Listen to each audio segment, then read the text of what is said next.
That's my high school one, but I kind of want to keep it too. This video is brought to you by KiwiCo. I'll tell you a little bit more about them later. No, I'll never wear that thing. This building behind our house we call the rec room. It's old, a little run down, and it's not good for much. Do you want to bring all those out to the barn? Yeah, I want to keep all the... Yeah. God, it's going to be embarrassing showing all this crap. Over the years, it's become that place you store stuff that you don't know what to do with, which means most of what it was filled with just needed to be gotten rid of. Kelly's really been wanting an art studio, and we both thought that with some work, this could be the perfect space. Like a cardboard box that also could double as a coffin. Would you bond for it? The two things that really sold us on this idea were the hardwood floors and the quirky wood stove. We also thought that if we put in a small bathroom and kitchen area, it would be an ideal guest house for the in-laws when they're visiting from Ireland.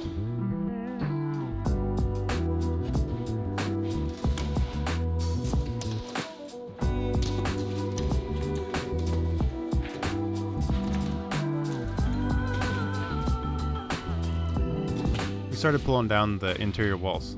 Kelly got some good kickboxing training in.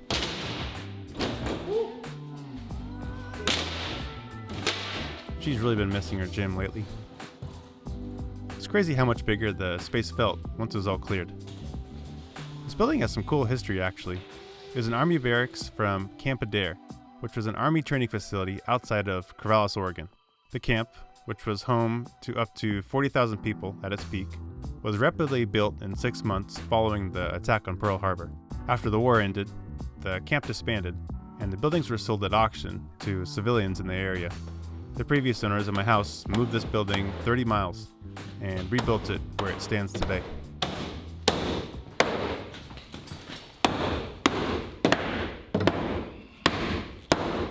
We decided to call in a pro on this project. Want to say hi? Hi. Robert is a longtime family friend That's all I get? That's all you get. that's helped us with a ton of building jobs here on the farm over the years. 89 to 5'8". I've gotten to work with him a couple times now, and I learned so much watching him work.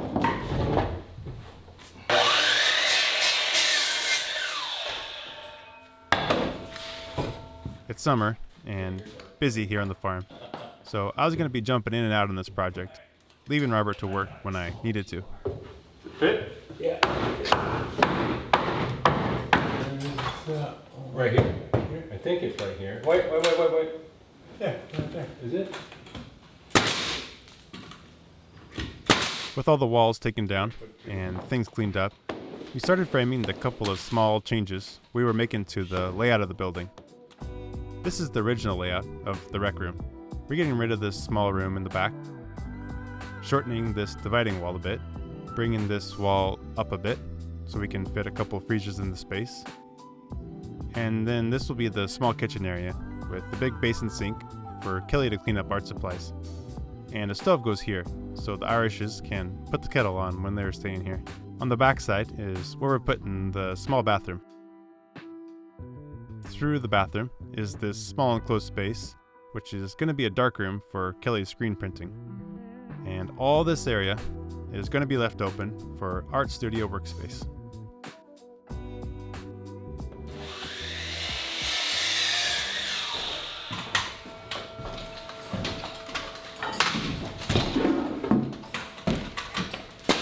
I was cutting, and Robert was nailing.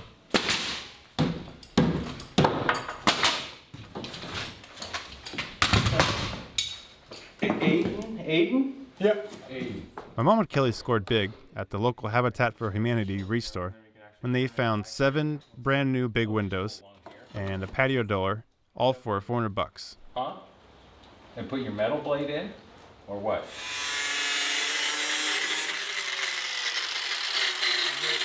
You threw everything at the top? Yeah, it goes all the way across.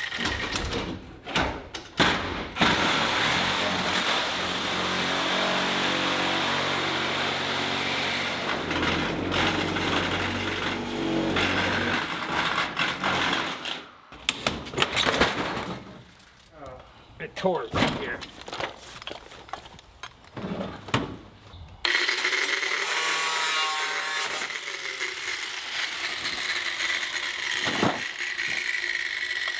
think it's a great view out this way. What's that? It's a really nice view out this way. It is, yeah.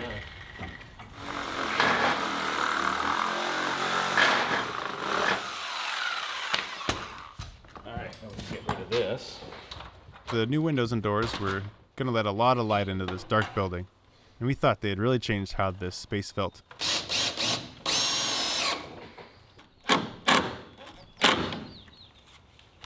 And then we're gonna...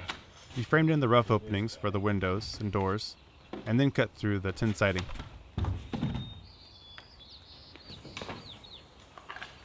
Probably want to add a little bit to the top here. You're not, what are you gonna do? Cut this? Just cut it? Yeah. I'll probably cut this and then cut those 1x and just have it ready to... Peel it back and get the flange in there? Because we'll have to get the flange in there. Yeah. You know what I mean? So you probably take just 2 sides off, right? Like one piece and one piece. And Yeah, then we could could slip it in and there. slide it down. Yeah, something like that, huh? Right? I was just excited to see the hole it's gonna make. Oh, the hole it's gonna make? Visually? Yeah.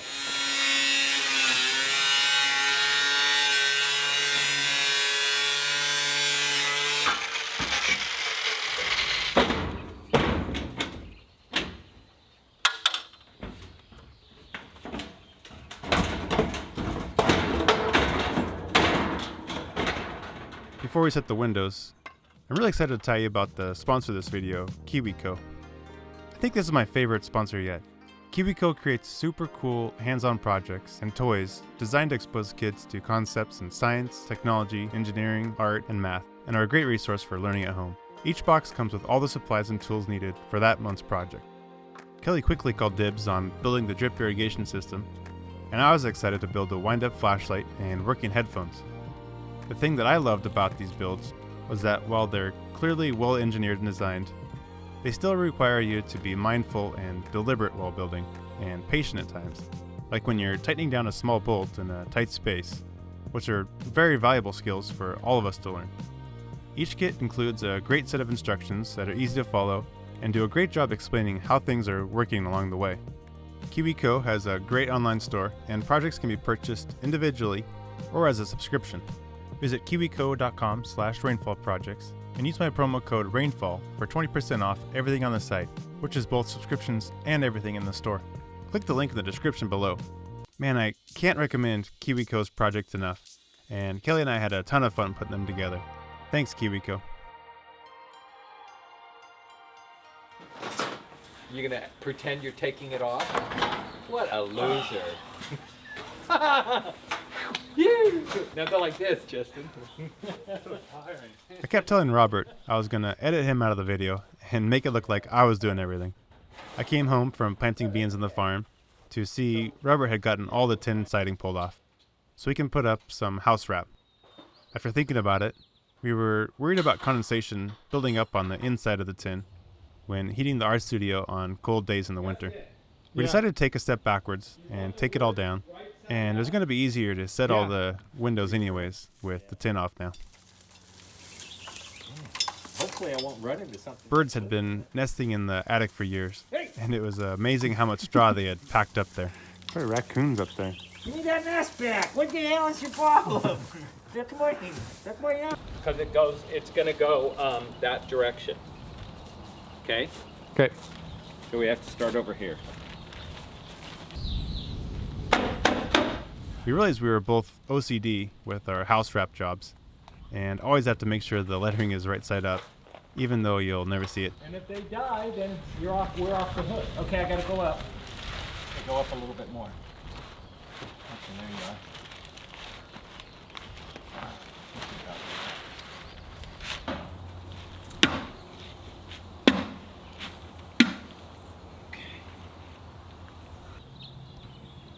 With all the windows in and the building wrapped, we could start reattaching the tin.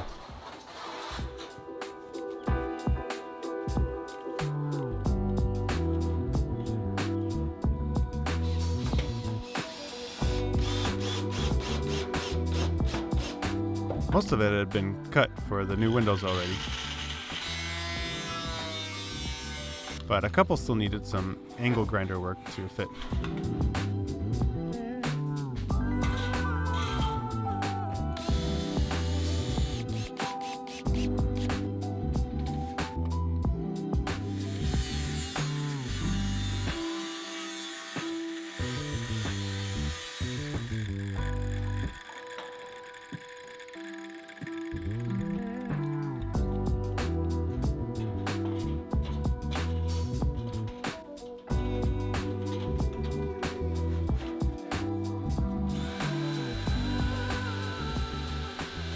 Robert works his butt off. I think I've got 25 years in my favor, at least, and I'm still doing my best to keep up with him.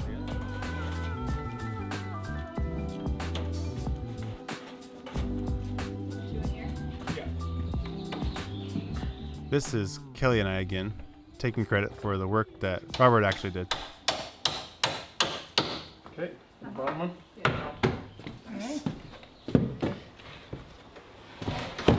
Perfect. Yeah, we did great, babe.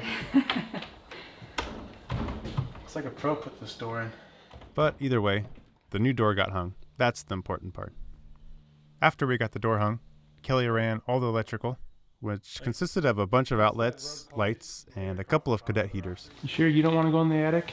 No, I hate attics. Well, I don't mind attics, but I'm not as healthy as you are. I don't think I'm going to be very healthy after going in the attic either. Passing out? If I die up there, just leave me. Yeah. It'll stink though. Probably smell better. It'll stink. Well, it might smell better. I was dreading climbing up in the bird's nest attic, but it was time to do so, to run some electrical lines. It seems like it always works out that it's the hottest day when you have to go up in the attic. Not too bad up here. No, it isn't that bad. A bit of a nest over there. Over where? Let's see how big that nest is. I don't think it's as big. It'll come in right here. I poke the wire up. You see this yellow wire? Yeah, okay. Yeah, that's where we're gonna run to.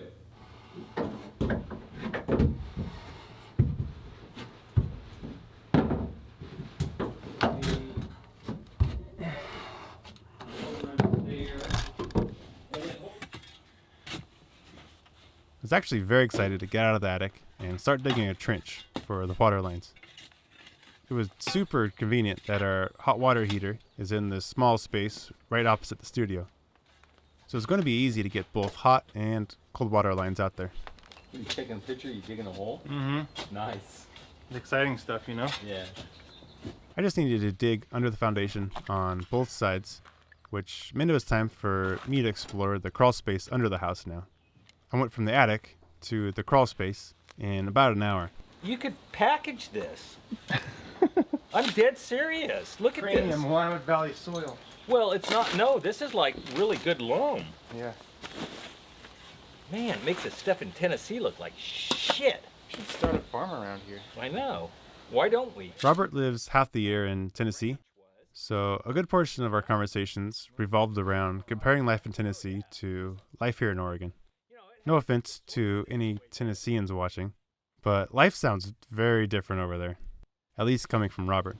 It's easy to dig. I always thought it was going to be super rocky Yeah. to dig. Well, in Tennessee, you go down about 22 inches and then you hit 24, 22, 24, then clay. Well, no. What? Achievement in Christmas. What do you want to put a hole in that? All this effort, and then he's going to put something to slice the poor pipe in half. After a trip to town to clean out the plumbing aisle, it was now Robert's turn to work on the drain lines. We don't have a toilet. We got a shower. There we are. Stand up. Stand up. Does this stand up? There's no stand on it. Alright. You had to pay extra for the stand. You had to pay extra for the stand? Mm-hmm. Yeah, it's probably not worth it.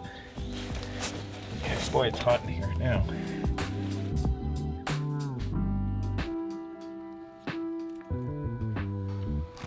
Let's try a 7 3/4.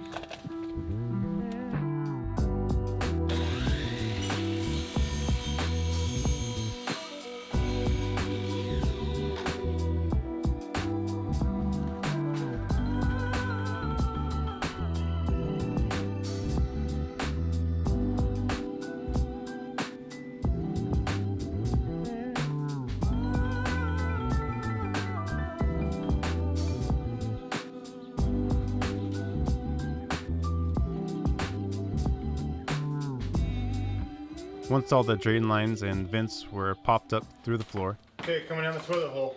we ran the PEX water lines up. Robert said it usually runs 3/4 inch main lines under the house, and then when he tees up to go the last couple of feet of each line through the floor, he steps down to 1/2 inch, and this reduction actually increases the water pressure at the faucet. as long as the half-inch line is kept short. Thought that was kind of interesting. He finished up all the plumbing under the house, so I moved all the cinder blocks I had set at the entrance and let him out. No, these are extra. You buy 10 of these for $1, and they're $15 a piece now. That was a little price comparison with the Tennessee stores there.